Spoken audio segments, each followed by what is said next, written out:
নমস্কার বন্ধুরা, কাকুলিস কিচেনে আপনাদের সকলকে স্বাগত জানিয়ে আজকে রেসিপি শুরু করছি। আজ আমি তৈরি করে দেখাবো রেস্টুরেন্ট স্টাইল চিকেন কারি। অনুরোধ রইল পুরো রেসিপিটা দেখার, আর দেখে যদি আপনাদের ভালো লাগে তাহলে অবশ্যই লাইক, কমেন্ট এবং শেয়ার করবেন। সাবস্ক্রাইব করে দেবেন চ্যানেলটিকে বেল আইকন সহ আরও নিত্য নতুন রেসিপি দেখার জন্য। তাহলে চলুন রেসিপিটা শুরু করি। প্রথমেই কড়াই গরম করে নিয়ে 3 টেবিল স্পুন ভাঙা কাজু এখানে অ্যাড করে দিয়েছি। অ্যাড করে দিয়েছি 7-8টা শুকনো লঙ্কা। আপনারা যেমন পরিমাণে ঝাল খাবেন সেই পরিমাণে লঙ্কা অ্যাড করবেন।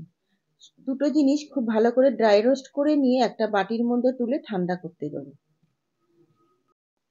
এবার ওই একই কড়াইয়ের মধ্যে অ্যাড করে দেবো 3 টেবিল স্পুন সাদা তেল। তেলটা গরম হয়ে আসলে অ্যাড করে দেবো হাফ টি স্পুন সাদা জিরে। জিরেটা 1-2 সেকেন্ড খুব ভালো করে ভেজে নেব। জিরেটা ভাজা হয়ে গেলে এখানে অ্যাড করে দেবো দুটো বড় সাইজের পেঁয়াজ কুচি। পেঁয়াজটা দিয়েও 1-2 সেকেন্ড খুব ভালো করে নাড়িয়ে চাড়িয়ে নেব।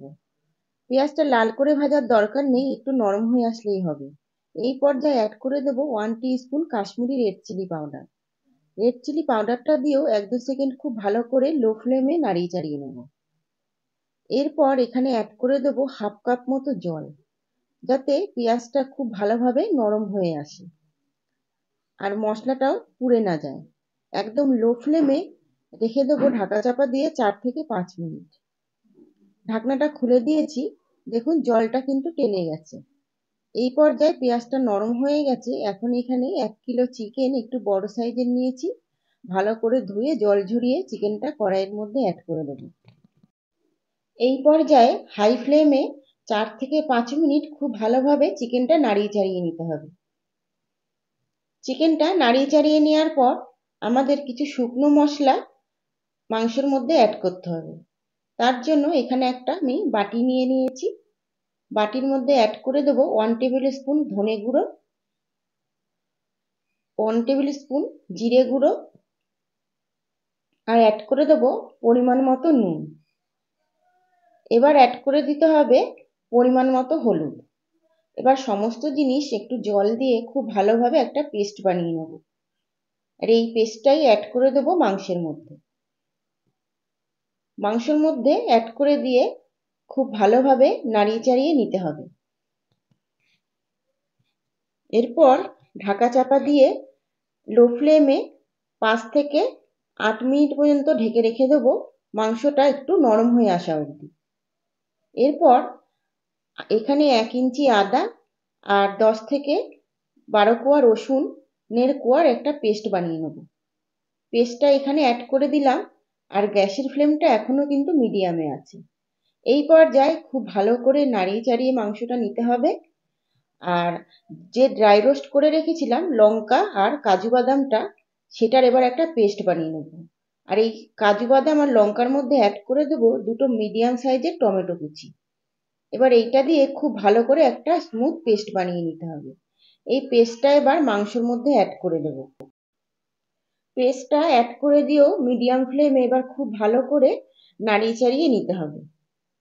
মাংসটা খুব ভালো করে নাড়িয়ে চাড়িয়ে নেওয়ার পর এখানে আবারও ঢাকা চাপা দিয়ে রেখে দেবো মাংসটা যতক্ষণ উপর থেকে তেল ভেসে না ওঠে। আমি ঢাকা চাপা দিয়ে দিলাম, আর প্রায় 10 থেকে 15 মিনিট পর ঢাকনাটা খুলে দিলাম। দেখুন মাংস থেকে কিন্তু অনেকটাই জল বেরিয়ে এসছে আর ওপরে তেলটাও ভেসে উঠেছে। এই পর্যায়ে আবারও খুব ভালো করে মাংসটা নাড়িয়ে চাড়িয়ে নেব। নাড়িয়ে চাড়িয়ে নেওয়ার পর এখানে অ্যাড করে দেবো 1 টেবিল স্পুন রোস্টেড কাসুরি মেথি, আর অ্যাড করে দেবো হাফ টি স্পুন গরম মশলা। আবারও সমস্ত জিনিস খুব ভালো করে মিশিয়ে নিতে হবে। এই পর্যায়েও গ্যাসের ফ্লেমটা লো টু মিডিয়াম এ রেখে দিয়ে খুব ভালো করে নাড়িয়ে চাড়িয়ে নেব। তারপর এখানে অ্যাড করে দিতে হবে ফ্রেশ ক্রিম। আমি এখানে আমুলের ফ্রেশ ক্রিমটা ব্যবহার করেছি, আর এখানে অ্যাড করে দেবো 2 table spoon fresh cream. Fresh ক্রিমটা দিয়ে গ্যাসের ফ্লেমটা কিন্তু বন্ধ করে দিতে হবে, আর খুব ভালো করে মাংসের সঙ্গে ক্রিমটা মিশিয়ে দিতে হবে। ক্রিমটা খুব ভালো করে মিশিয়ে দিয়েছি।